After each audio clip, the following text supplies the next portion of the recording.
Você sabia o que estava fazendo 10 anos atrás? Em 2014, a gente estava curtindo a Copa do Mundo no Brasil. 7-1, lembra disso? Meu Deus do céu, não é nem bom lembrar. Mas enquanto o Brasil não se dava bem dentro de campo, o mercado fonográfico brasileiro lançava inúmeros álbuns que entraram para a história. E é isso que a gente vai ver hoje, alguns dos principais álbuns que já completaram 10 anos, uma década de história. Eu sou o Mick Silva e está começando mais um Liga o Mick.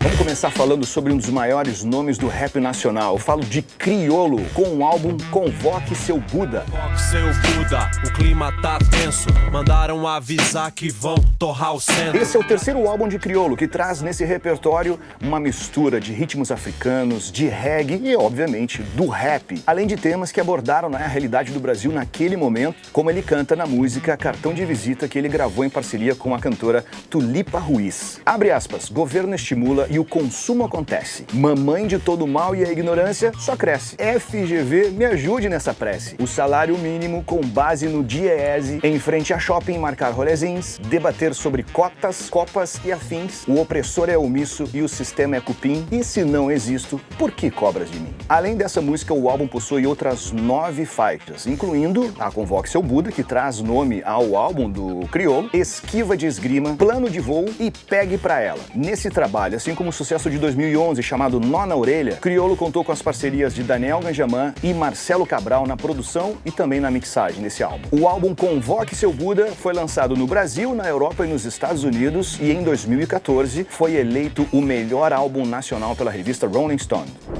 O outro álbum que entrou para a história, completando 10 anos em 2024, foi Nação Zumbi, do grupo homônimo Nação Zumbi, sendo esse o 8º álbum da Nação Zumbi. Quando fica a cicatriz, fica difícil de esquecer. E que entrou para a história por alguns motivos. Primeiro deles, naquele ano, em 2014, era comemorado o lançamento de 20 anos do primeiro álbum da Nação Zumbi, chamado Da Lama ao Caos, que foi responsável por jogar os holofotes na Nação Zumbi, dando relevância para a banda, além de disseminar o Mangue Beat, que é um movimento contra a cultura, idealizado por Chico Science, que foi o vocalista da Nação Zumbi entre 1991 e 97. Porém, infelizmente, o cantor, a gente sabe da história, faleceu num acidente de carro. O segundo motivo para a gente destacar esse álbum é que ele foi considerado o retorno da Nação Zumbi às suas origens, às suas raízes, ao mesmo tempo que trouxe também uma carga de amadurecimento para a banda. O terceiro motivo é que o Nação Zumbi foi o álbum de inéditas, lançado depois de 7 anos do então Fome de Tudo. Ao longo desse álbum, o rock e o pop, eles se fundem, com o Mangue Beat, que é o precursor de tudo na Nação Zumbi, e o resultado ousado dessa mistura não poderia ser melhor. Por isso que ele entra aqui na nossa lista dos álbuns que celebram 10 anos em 2024. Outro álbum que completa 10 anos em 2024 é o álbum chamado Nhengatu dos Titãs. Por que você não escuta o que eu digo? Não limpa as botas de terra.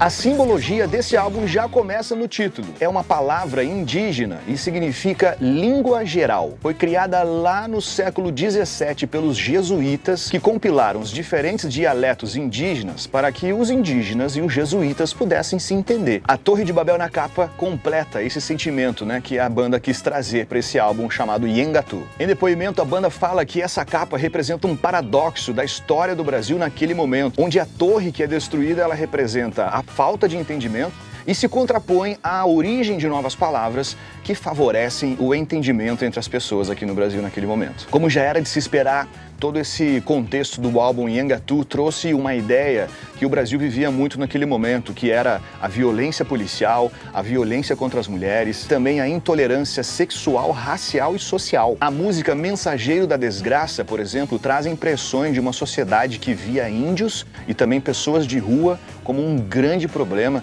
e era descartado da sociedade de maneira explícita. Sou mensageiro da desgraça, vejo meus antepassados. Por conta desses temas um pouco mais densos e pesados, a mídia especializada acabou fazendo uma ruptura com aquela ideia um pouco mais romântica que a banda trazia, especialmente em comparação com o último álbum chamado Sacos Plásticos. Mas apesar da referência criada com esses trabalhos mais antigos, como por exemplo Cabeça de Dinossauros do Titãs, a banda recusou a ideia de que esse álbum fosse uma volta às suas origens. Resultado de tudo isso é que em 2014 o álbum foi indicado ao Grammy Latino de melhor álbum de rock brasileiro. Antes da gente continuar com a nossa edição aqui do Liga o Mic, se você ainda não seguiu a gente nas redes sociais, é @Rede_Atlântida no Instagram e no Twitter e Rede Atlântida no TikTok, além, é claro, de convidar você para já deixar o seu like, deixar o seu comentário e ainda compartilhar esse vídeo com quem você acha que vai gostar desse conteúdo, combinado?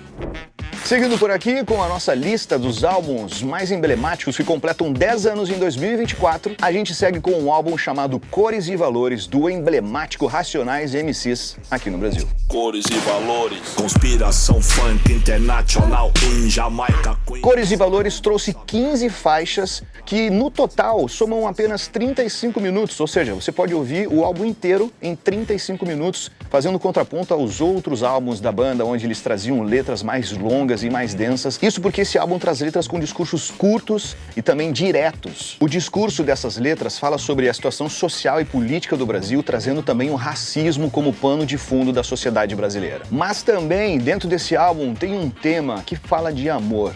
Coração Barrabás, que diz o seguinte: você feliz por aí e eu aqui na prisão que eu mesmo construí. Sobrevivo, dentre os muros do desejo, eu vejo dor, calúnias, mágoas no ventilador. Um abismo, paixão e egoísmo, guerra entre os lençóis, veja só o que sobrou de nós. Outra novidade que esse álbum traz é a mistura de estilos musicais como o neo soul e também o trap. A capa desse álbum é outra história à parte de tudo isso que a banda acabou fazendo em 2014. Mostra os integrantes da banda em frente a um banco com macacões laranjas, aqueles utilizados por garis e coletores de lixo em São Paulo, além de usarem máscara do personagem Jason do filme Sexta-feira 13. O álbum é simplesmente incrível, não à toa ele foi eleito o melhor disco nacional em 2014 pela revista Rolling Stone Brasil.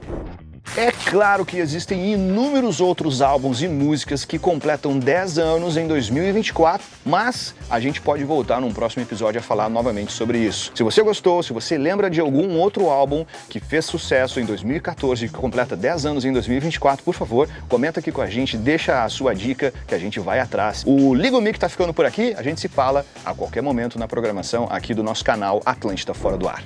Valeu, galera!